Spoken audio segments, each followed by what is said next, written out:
And now, it's time for another Dice Tower review with Tom Vasel.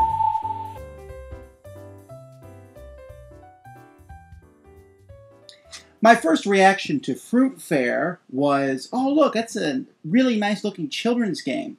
And every time I showed a game to anybody else, it seems like the same reaction. Oh, it's a kid's game. Oh, a kid's game. It's not a kid's game, although children can play it. It's actually a very interesting auction-style game in which you're picking and planting fruit and then trying to sell it at the market for the most points. It's a reasonable length. I enjoy it. I love the graphics. I love the bright, cheery colors of it. But there is a small flaw in the game, but it's still fairly good. Let's take a look at this nice board. Here's the board of Fruit Fair, which is actually printed in a diagonal direction. There's 4 different trees on here, plums, apples, lemons, and cherries. And at the beginning of the game, fruit of each type is placed on them. Now these fruits they look like gumballs when you look at them close up. But, you know, I guess I would prefer fruits of a shape, but they are, again, very bright. When you see a pile of them, as you can see here in the corner, again, it's going to attract children. But still, as the game progresses, what players are going to do each turn of the game is they're going to try to pick fruit from trees and stop others. Turn order is very important in this game. At the beginning of each turn, players start the game with these 8 cards. Now, these 4 cards show the different kinds of trees, and then you have 2 planters and 2 pickers. And what you're going to do is secretly assign who you're sending to which tree. So, for example, I could put one person at each tree. This means I'm going to plant a cherry tree, plant a plum, pick an apple, and pick a lemon. But I could mix it up. I could pick 2 lemons. I could plant 2 apples. I could pick 2 lemons and plant 2 lemons. I could, there's just all different variations that you can do. The thing is, once we start doing this, turn order is going to matter. If I say that I'm going to pick 2 of the blueberries, that's fine. And then Bob picks 2 of the blueberries. And then Joe picks 2 of the blueberries. There's only 1 blueberry for Joe to pick. He's not going to pick his. And if Frank is playing the game and Frank wants to pick 2 blueberries, well, he's out of luck too. Now, when players plant them, at the end of the turn, those blueberries that they plant are going to come back up in the tree. So trees are going to get refilled. But the first turn, most of the time, everyone gets the fruit they want. But after that, it's going to be kind of risky as players try to get as much fruit as they possibly can. Now, what do you do with this fruit? Well, there's 2 things that you can do. One is you can spend fruit to buy special workers.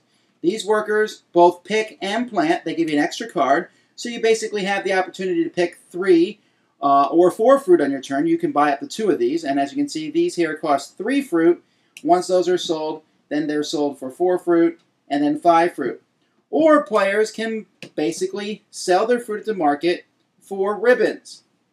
Here, for example, are the spots that show the red ribbons.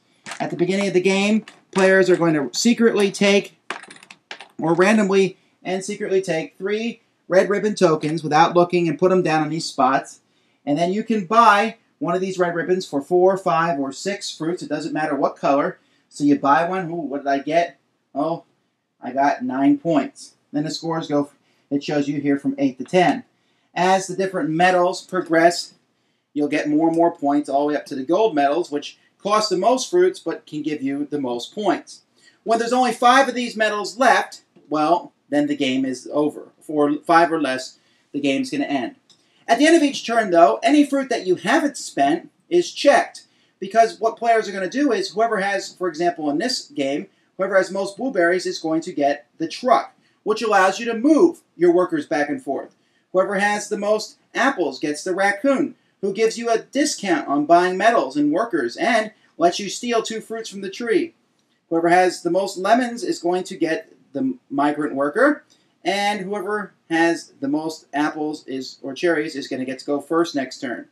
And these are randomized each game, and during the game, because of the raccoon, they're going to switch back and forth. Now, I mentioned a flaw in the game, and that is the person who controls Mr. Raccoon here has a huge advantage. They can buy metals for -2, and the raccoon can also control where these tiles go as the game progresses. And so if you get the raccoon in your canny, it's pretty easy to keep it for the whole game if you want to. And so the game continues, and at the end you count up the medals. You also add up any fruits that you might have, each fruit being worth 1 point, and whoever has the most points is the winner. Fruit Fair is a very easy game to play. It's a very easy game to teach, although I did find sometimes teaching the turn order is kind of a pain. And also, the way that some of these numbers are written on the board with the fruits, some players think you need to pay 3 of one fruit and 3 of another. You can pay any fruit you want, but still fairly easy. I had a few people complain that they didn't know what strategy to do. And this game isn't going to be for everybody because it really means you're trying to figure out what your opponents are going to do. You think they're going to pick the plums? Maybe you should go for the lemons. You think they're going to pick the cherries? Maybe you can pick the cherries first and outfox them. And there's a bit of interaction there as you're trying to grab the fruits before other people do. And the raccoon, whoever controls raccoon, has a little bit of power. And then again, you're trying to have the most of different fruits, and should you buy a medal now before they're gone, or should you buy these workers, which feels in a bit like a waste of money, but they can get you more fruit as the game goes by, but you can buy them and really not get that much use out of them, so are they worth getting? And there's just a lot of little strategies. Nothing too deep here, but it is a lot of fun. I really enjoy it myself, personally. It's one I could play with my whole family, so it gets a thumbs up from me. Maybe the raccoon should only give a -1 discount. I don't know. Maybe we can fool around with it a little bit. But I look forward to playing it many times in the future. Thanks for joining us today. For more written, audio, and video reviews, as well as the #1 board game podcast, check out the website at www.thedicetower.com. Until then, this is Eric Summerer, and you've been watching The Dice Tower.